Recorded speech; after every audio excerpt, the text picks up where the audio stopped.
Good afternoon. Thank you for everyone that showed up. We are going to be moving into our next panel, which is on the Middle East Inequality Moonshot, Investment and Innovation Dialogue. We will have our moderator, Magdalena BARAN.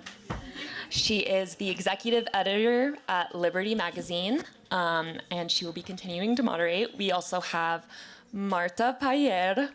She's the board. And we invite you to the stage. We invite you to the stage. KARIMAN, I will butcher your last name. ABULJADAYEL.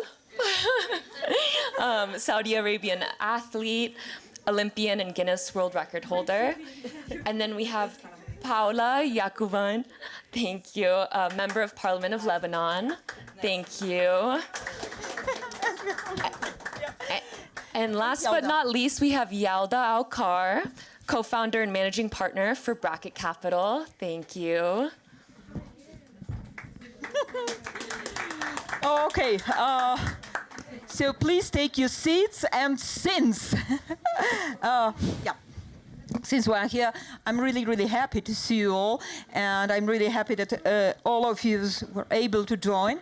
So I will start before the panel. I had when I sent you the questions, I had also a longer exchange with Yalda, and I will add something from our conversation to the description or overview of our panel. So, as you know, Middle East economics accelerate diversification, embrace advanced technologies, and position themselves as global innovation hubs. This session examines how investment and innovation ecosystems can fully include and empower women.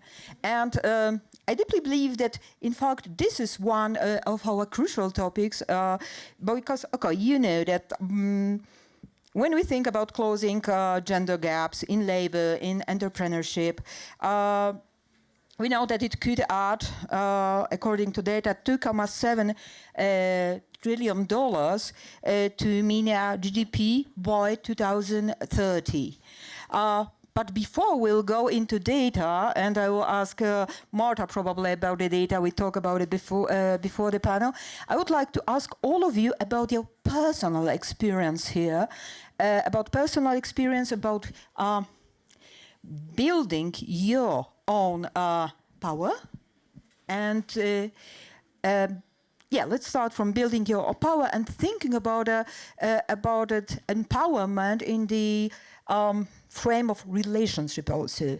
Yalda, can you start since we already started to talk about it? Is this working? Can you hear me? Yep. Okay, Yep.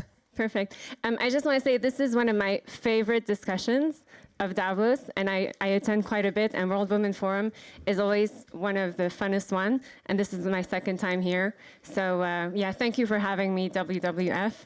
In terms of starting your career, so just a bit of background about myself.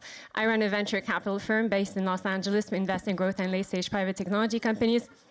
And I also, I'm the president of our foundation. We do a lot of work on online child safety. And obviously being a woman in a patriarchal society is very, very difficult. I would say being a Middle Eastern woman in a patriarchal society is even more difficult. Looking back at my career, I started out in investment banking, and there you weren't, qualified by the quality of your work, but really the number of hours that you would stay late in the office and the type of toxic environment that you would play into. And then I moved into private equity. I was working in Bahrain.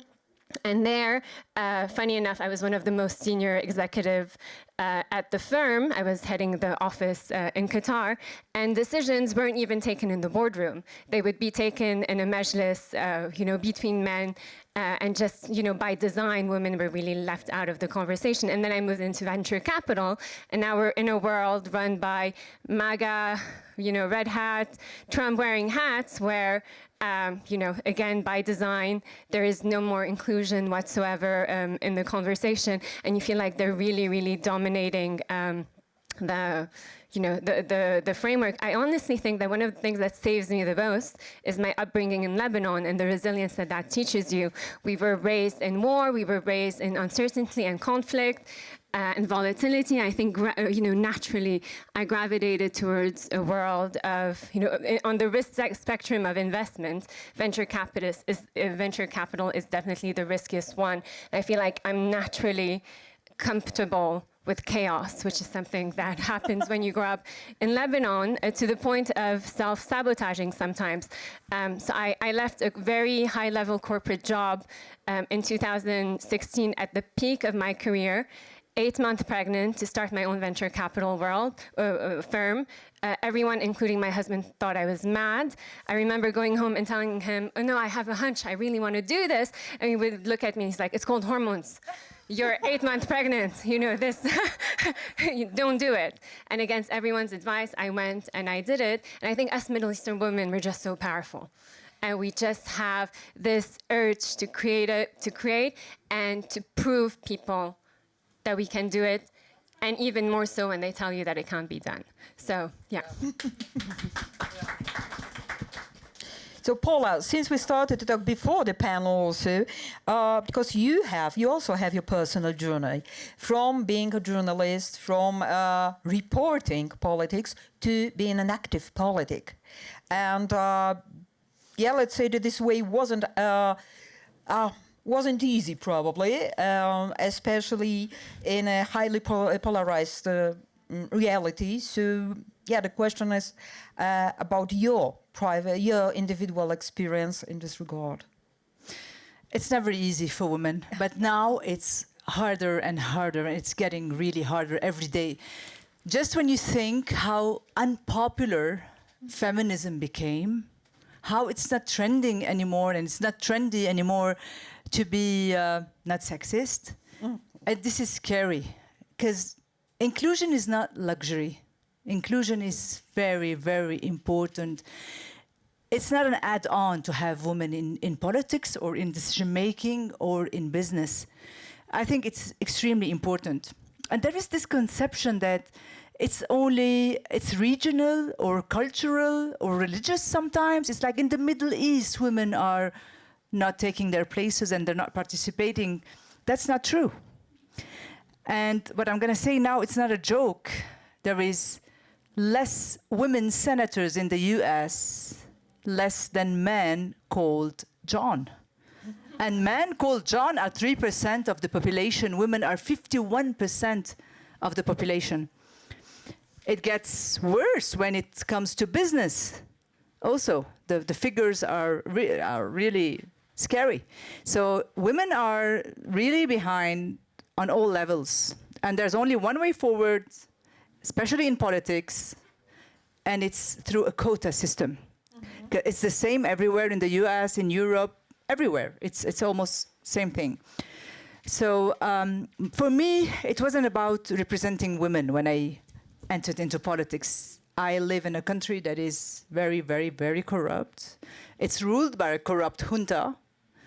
And they keep on going, despite the fact that the Lebanese people are highly educated and they really seek change. However, the sectarian system keeps them where they are, and the blame game between the parties is just ongoing all the time. So I just realized after 25 years in journalism that I wasn't really making any difference, because journalism wasn't only about reporting. It was sometimes, also, living the divisions of the country.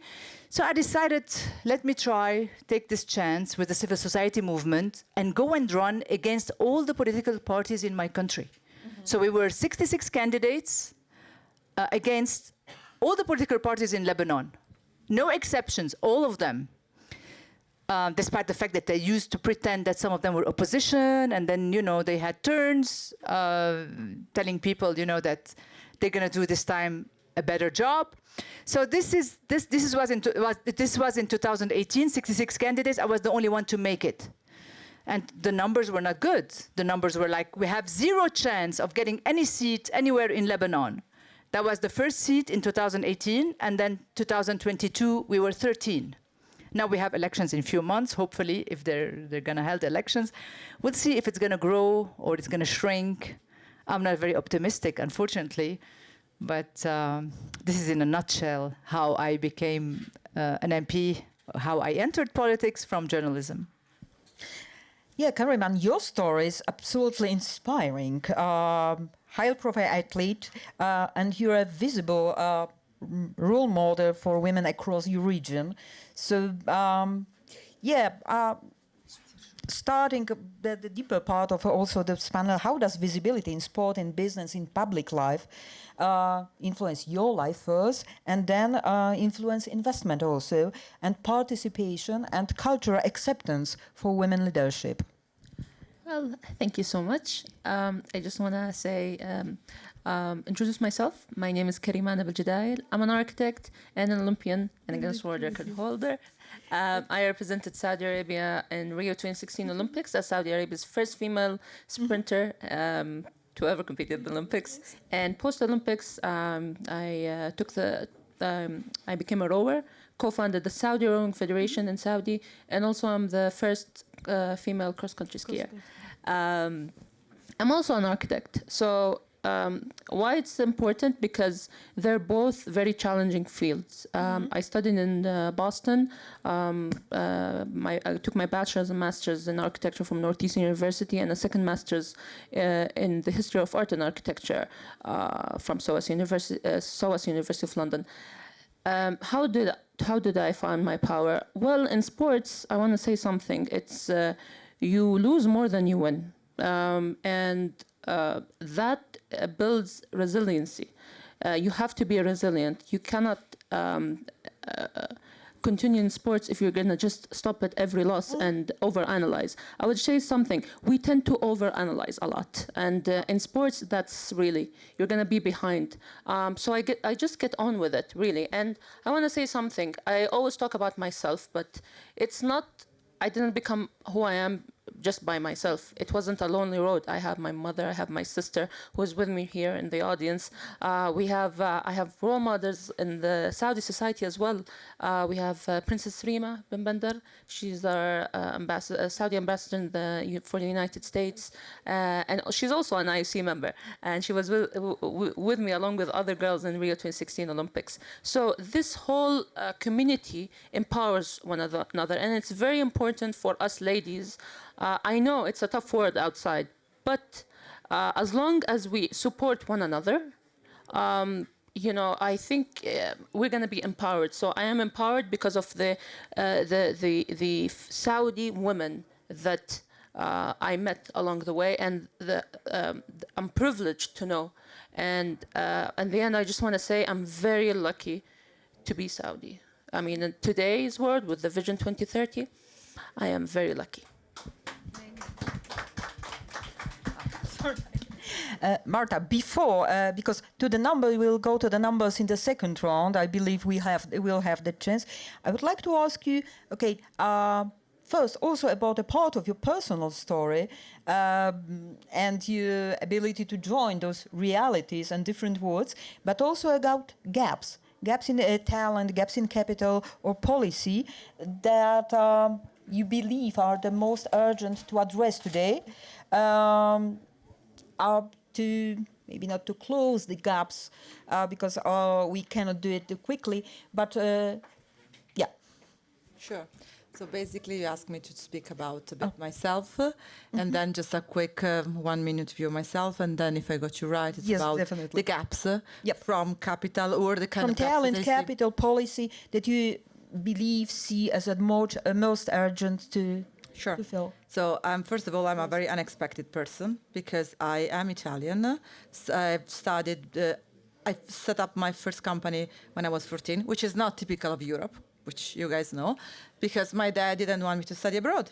So I had to make it do, and I studied between US, Italy, Germany, and France. And I think I'm really grateful to Germany who made me. I've been all over the world because I wanted to be a global citizen, meaning I worked in US, I work in Central Latin America, I work in Asia, a country called Myanmar, who is almost closed now, Australia, Sub-Saharan Africa, North Africa, Middle East, and the main countries in Europe, of which I speak the languages. So I think I'm here to try to explain a bit what I see in the Middle East, why I choose to still live in GCC, which is a part of the world that, you know, like everywhere, has pros and cons, but I really like, with women at the moment that I really feel inspired with.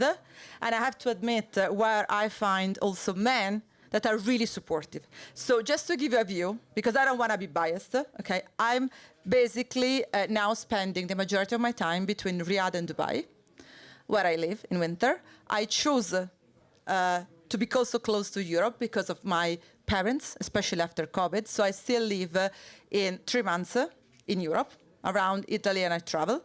And I also choose deliberately to spend 1 month in US or Latin America or Australia, again, to have the global view. And I am thankful to have my career, not only to my mother and family, friends, but to the support system that I found in women and also in Generation CEO and other women. And I hope also to work more and more with World Women Davos, but also to the 2 amazing men I had in my life. My first partner, German, of 13 years, who really supported me when I had no confidence. He didn't give me money, but he gave me really the drive, the advice, the also time to be away. And my current life partner, which against all the odds is Omani, is a former national champion who has traveled abroad and who is one of the guys who is really changing the AI face of Oman. So I'm just telling you this because everyone has views and things. So this is my lens. As I said, I started in management consulting, so very typical career. When you want to travel, you want money, you want to see the world in Europe. And then I was basically 12 years in 2 telcos. So I just got the management route all over the world, setting up B2B, like IoT, data centers, cloud computing stuff. And then when you are in emerging market, it's also about mobile money. So I did something called M-Pesa, which many people say is one of the, stable coin or CBCD that you have. And that's why also they took me to Latin America. My last title at the end of the 12 years was Chief Operating Officer of a Central American telco. So I had to fire people. I had to be creative. I managed the growth, and I managed the less growth. And I decided I'd rather stay in the growth. I set up my own small holding, so family holding with different businesses in there, to also, not to support women, but support me and my family and my parents, and to really have a life of purpose. Mm-hmm. And then basically, a friend asked me to go and help a big tech management consulting company to enter Saudi Arabia. So I was fortunate to be, since 2013, in and out of the GCC, which are the main 6 countries, like Kuwait, Qatar, Bahrain, Saudi, UAE, and Oman, that are, let's say, the ones that are trying to diversify currently the economy in the Gulf from oil, and where you see amazing innovation, amazing people, and a lot of also expats. And then basically, since 2019, I went to Saudi. I was really part of the change as a facilitator, because I'm not local. And I really supported and mentored amazing ladies. And then I decided to be back in what I do best, global business. I live in Dubai because I start with Australia and I finish with North and South America. I'm an investor, I'm a corporate leader, and I have also my own company. And I can tell you, everywhere in the world is difficult for women. Sorry, that's my own opinion. Everywhere. In Latin America, there are some challenges. In Europe, there are other challenges. And I might think from observer, in GCC, you have other challenges. But I guess it's, for me, it's about being a go-getter and try to make community. Mm-hmm. And when you say gaps, because sorry. The gaps. The gaps, okay. Like what very I think we'll be back to the gaps, because I would like to switch to Paula, because since you mentioned different challenges for women in different countries, in different areas of the world, yeah, I started to think about gaps, but having this regional context also. And I wanted to ask you about the gaps you see in your country, but also about structural barriers that you observe that make a political change in Lebanon not so easy. You know, I'm haunted by the idea of young women, young girls, watching me, especially Lebanese girls, and thinking, I don't want to go into politics. I don't want to be in the parliament. I don't want to be in her shoes. Because the attacks that I get on daily basis, the insults that I get every single day is mind-blowing. However, I decided to speak up, and I decided to continue this path. And I worked a lot on my family. I raised a feminist. My son is a feminist. My husband, who is Swiss Lebanese also, he's a feminist. But you know, you need to educate them. Sometimes they just don't know. And then I decided that the cost of being silenced is much higher than speaking up. So I decided I will continue, no matter what. Being in the opposition in Lebanon and being against all the cartels that we have, because we don't have politicians, we have a mafia state. It's not easy. And it taints you. It really, I mean, they are able of grilling you because they own the media and they own everything else. So I'm telling you, I'm really haunted by the idea. I want other girls, you know, to take this path and not to think, let's leave it to the male in the family. Because in Lebanon also, a lot of women are not feminists. Not only in Lebanon, everywhere in the world. It's just sometimes women do not believe that their place can be anywhere they want. And I really don't think that women are better than men, because sometimes people put it in that way. No, it's not. It's not. A woman can be corrupt. A woman can be everything that a man can be. However, it's her right to be present. It's her right to be, you know, in every field she thinks of. And I have a small message for the World Women Foundation. I don't like panels where there's no man. And I really appreciate the presence of very few men here in the room, because one enlightened man is better than thousands and hundreds of women that do not believe that they deserve to be on the front lines. So it's 2026, but we still have a lot to achieve to say that we have real equality. We're not. It's not a moonshot. We are light years, you know, behind everywhere in the world, and we need to keep fighting, especially now, more than ever. Thank you. Let me just add that I deeply believe in what you said. We had a Congress of Polish women, and we're pushing them to have at least one man in each panel. Because if, and I'm really... there was a colleague here, but I think she went out, who has written a book about that feminism gives profits to everyone, not only to women, but also to the capital, to our companies, to our banking, to our society, so on, so on, and so on.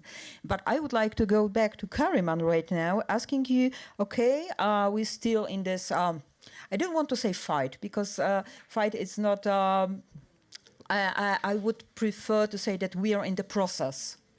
And you observe this process, so I would like to ask, how can the private and public sectors learn from how women achievements in sport, but not only in sport, inspired broader participation in entrepreneurship and leadership? I think that in Saudi Arabia, the public and private sector is, when it comes to sports, the line is a bit blurred. Everyone wants the female athlete to succeed. Like they're all together to succeed. Our coaches are not women; they might be men. Our presidents, they might not be women; they might be men. So it's like we have an ecosystem that want the woman to succeed. So for me,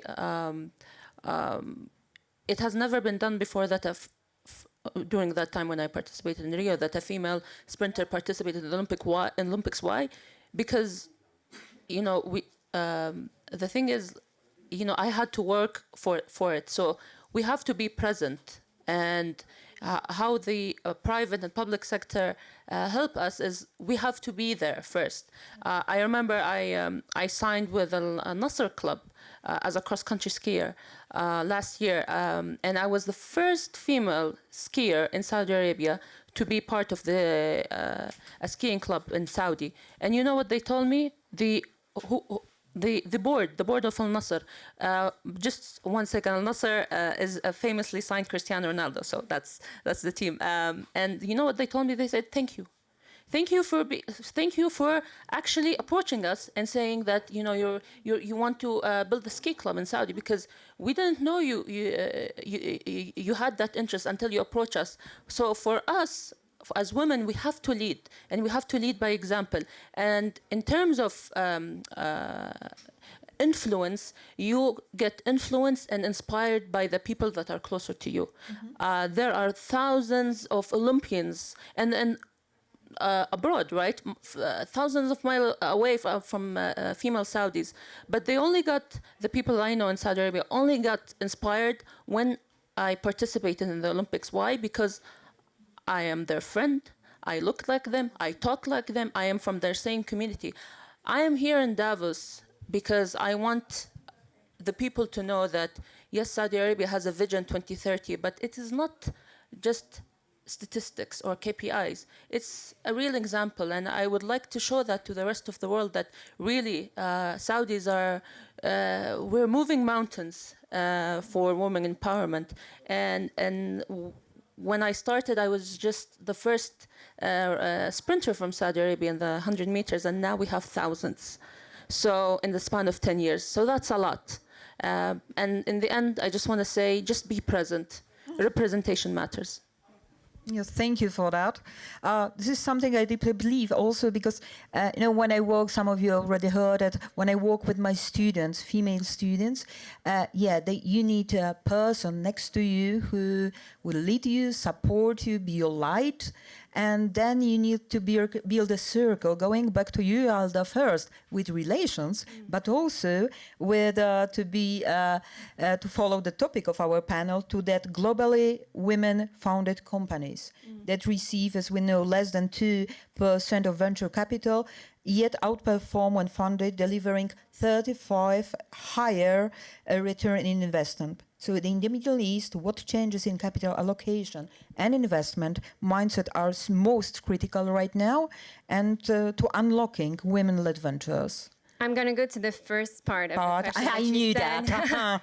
When you said relationships, because I think you really hit the nail on the head there. Let me just say before, when someone told me PAULA YACOUBIAN is on your panel, I think I swallowed my lung.